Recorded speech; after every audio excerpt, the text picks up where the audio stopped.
اپنے بندوں میں چاہتا ہے کہ بندوں کے اندر میری صفت آ جائے. ذرا غور کیجیے, خدا چاہتا ہے میرے بندوں میں میری صفت آ جائے. اللہ کی صفت خالق ہونا, اللہ کی صفت الہ معبود ہونا. خدا کی کچھ صفتیں ایسی ہے کہ بندے کے اندر نہیں آ سکتی ہے. بندہ پیدا کرنے والا نہیں ہو سکتا, بندہ معبود نہیں ہو سکتا, لیکن اللہ رب العزت کیا چاہتا, رب یہ چاہتا ہے. اس لیے اللہ کے حبیب صلی اللہ علیہ وسلم نے ایک حدیث پاک میں کیا ارشاد فرمایا, اللہ رب العزت ارشاد فرماتا ہے تخلقوا باخلاق اللہ, تم لوگ اللہ کی صفتوں کے ساتھ اپنے آپ کو متصف کر دو. کیسے اللہ کی صفت؟ خدا رحمان ہے, وہ بھی چاہتا ہے کہ میرا بھی بندہ دوسروں کے اوپر رحم کرے. خدا ستار ہے, عیبوں کو چھپانے والا ہے, وہ بھی چاہتا ہے کہ جو بندہ دنیا میں کسی کے گناہ کو جان کر اس کے عیب کو چھپا لیتا, چار جگہ بیان نہیں کرتا, اللہ فرماتا ہے قیامت کے دن جب کوئی سایہ نہ ہوگا, میرے سائے میں وہ بندہ ہوگا. خدا غفار ہے, معاف فرمانے والا ہے, وہ بھی چاہتا ہے تجھ سے کسی کو دھوکہ لگ جائے, تیری بارگاہ میں کوئی گستاخی ہو, کسی سے گستاخی ہو جائے تو تم آپے سے باہر نہ آ جاؤ. تم کو اگر قدرت ہے اس کو پٹکنے کی, اس کے باوجود تم اگر معاف کر دیتے ہو تو تم سمجھو تم گناہ کرتے رہتے ہو. وہ کتنا بڑا غفار و ستار ہے کہ پردہ پوشی کر لیتا ہے. اسی طرح سے اگر اللہ رب العزت بندوں میں چاہتا ہے میں ستار ہوں, تم بھی چھپایا کرو دوسروں کے گناہ کو, میں غفار ہوں, تم بھی دوسروں کو کے گناہوں کو معاف کر دیا کرو. لیکن میرے عزیز ہم اور آپ یہ سمجھیے, ماں اور باپ کے اندر اللہ کی ایک ایسی صفت پائی جاتی ہے جو صفت کے ماں باپ کو خدا سے بہت زیادہ مشابہ کر دیتی ہے.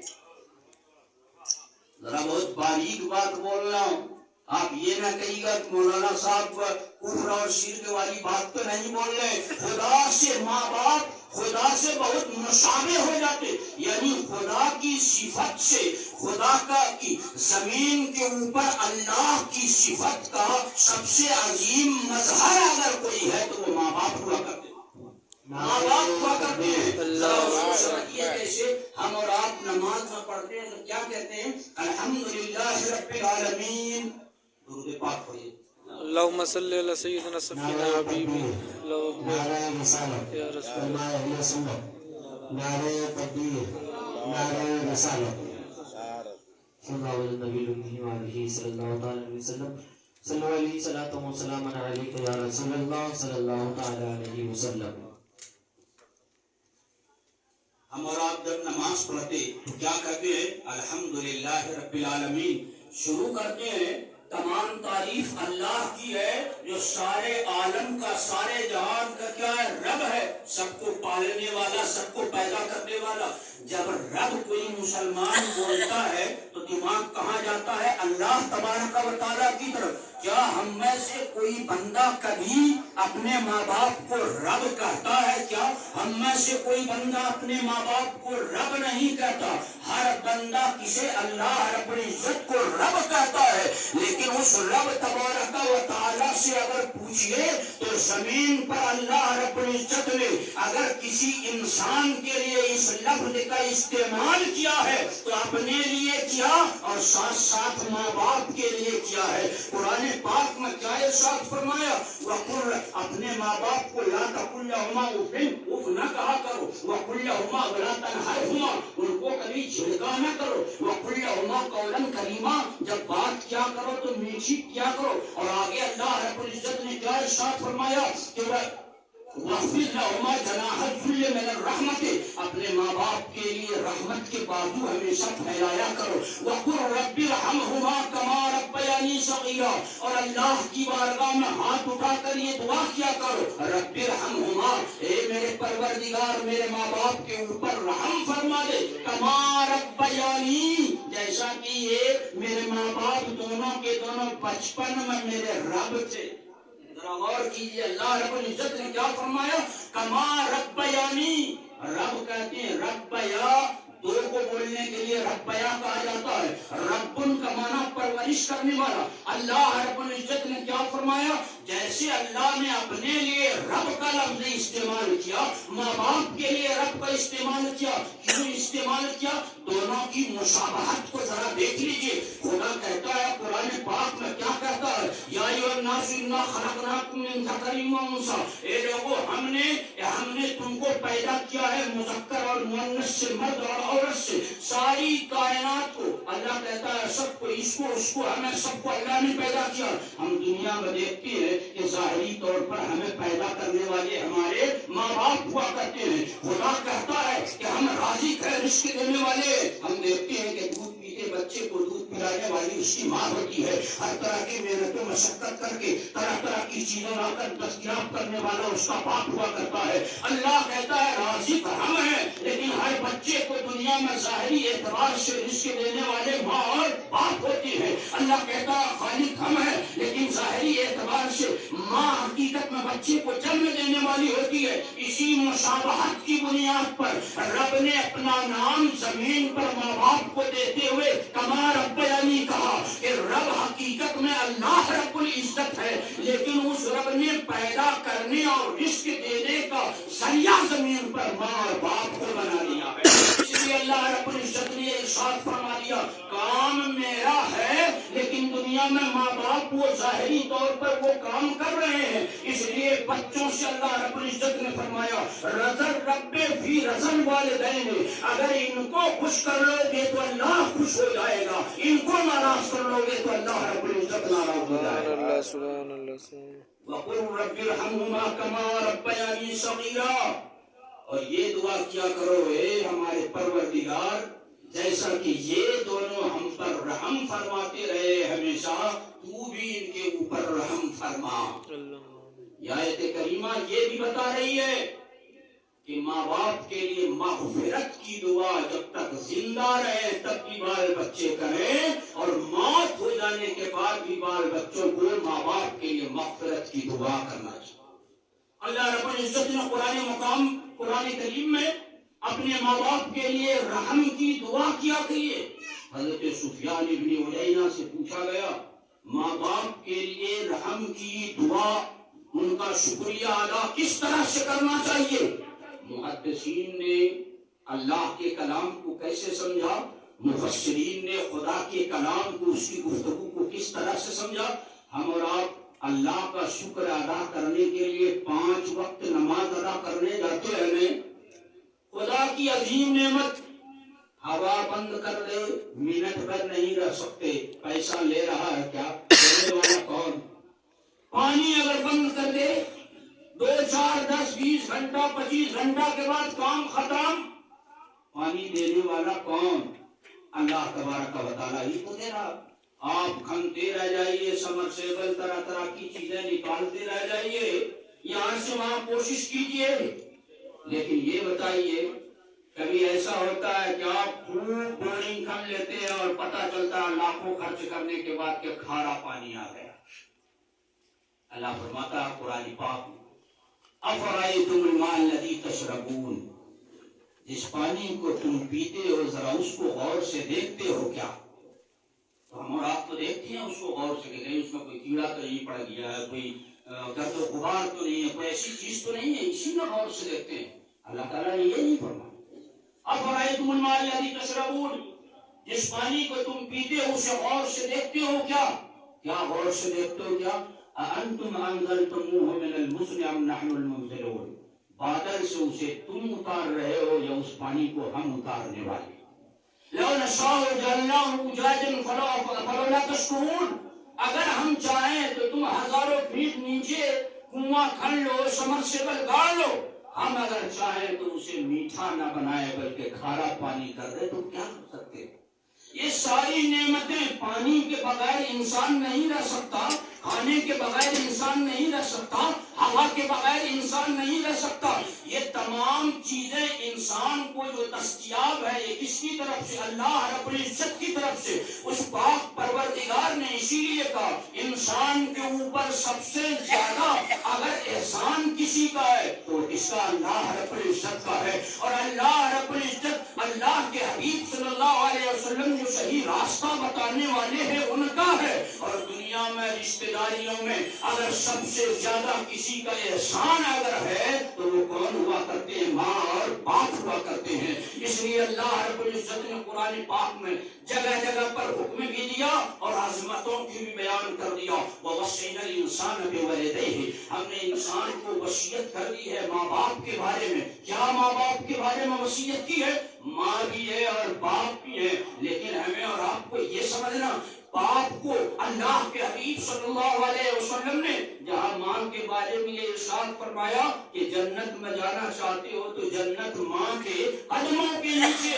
کیا مطلب؟ ان کو اگر خوش کر دے رہے ہو تو سمجھ لے رہے ہو کہ جنت کو تم حاصل کر لیے، لیکن باپ کا بھی مقام کم نہیں ہے۔ اللہ کے حبیب نے کیا ارشاد فرمایا؟ جنت کا دروازہ کون ہوا کرتا؟ باپ ہوا کرتے۔ تو جنت میں جانے کے لیے، کسی مکان میں جانے کے لیے دروازہ کی ضرورت ہے، تو ماں کی بھی اہمیت ہے اور باپ کی بھی اہمیت ہے۔ اس لیے اللہ کے حبیب صلی اللہ علیہ وسلم نے ایک حدیث پاک میں ارشاد فرماتے ہوئے کیا ارشاد فرمایا کہ من اصبح مطیعا لوالدیہ فقد مفتوحان ابواب الجنت، کہ جو فقد فتح باب الجنت، کہ جس شخص نے صبح کی اس حال میں کہ اس کے ماں باپ دونوں اس سے خوش تھے، اللہ کے حبیب فرماتے ہیں گویا کہ اس شخص نے اپنے یہ جنت کے 2 دروازے کو کھول لیا، جنت کے 2 دروازے کو کھول لیا ہے۔